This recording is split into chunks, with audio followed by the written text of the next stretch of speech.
पंतप्रधान नरेंद्र मोदींचा एकेरी उल्लेख करणं आता भोवल्याचं समोर येत आहे। संजय राऊतांविरोधात कोतवाली पोलिसात गुन्हा दाखल करण्यात आलेला आहे। औरंगजेबाच्या जन्मस्थानाचा दाखला देत पंतप्रधान नरेंद्र मोदी यांचा भाषणात एकेरी उल्लेख केल्याप्रकरणी हा गुन्हा दाखल करण्यात आलाय।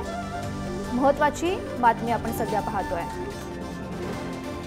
तर पंतप्रधान नरेंद्र मोदींचा एकेरी उल्लेख करणं आता भोवल्याचं पाहायला मिळत आहे। संजय राऊतांविरोधात कोतवाली पोलिसात हा गुन्हा दाखल करण्यात आलाय।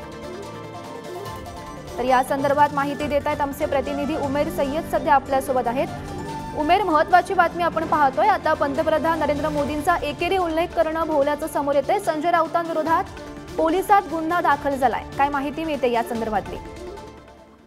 नक्कीच गौरी, संजय राऊत यांच्यावर कोतवाली पोलीस ठाण्यात गुन्हा दाखल करण्यात आला आहे। औरंगजेबाच्या जन्मस्थानाचा दाखला देत पंतप्रधान नरेंद्र मोदी यांचा भाषणात एकरी उल्लेख केल्याप्रकरणी हा गुन्हा दाखल करण्यात आला आहे। महाविकास आघाडीचे उमेदवार निलेश लंके यांच्या प्रचारासाठी 8 मे रोजी अहमदनगरमध्ये जाहीर सभा घेण्यात आली होती आणि या सभेमध्ये संजय राऊत यांनी औरंगजेब आणि पंतप्रधान नरेंद्र मोदी यांचा जन्मगाव एकच गावात झाला असल्याचा दावा केला होता आणि त्या अनुषंगाने कोतवाली पोलीस स्टेशनमध्ये अंमलदार अतुल काजळे यांच्या फिर्यादीवरून संजय राऊत यांच्यावरती गुन्हा दाखल करण्यात आलेला आहे। गौरी, हो हो, नक्कीच उमेर, धन्यवाद दिलेल्या या माहितीसाठी।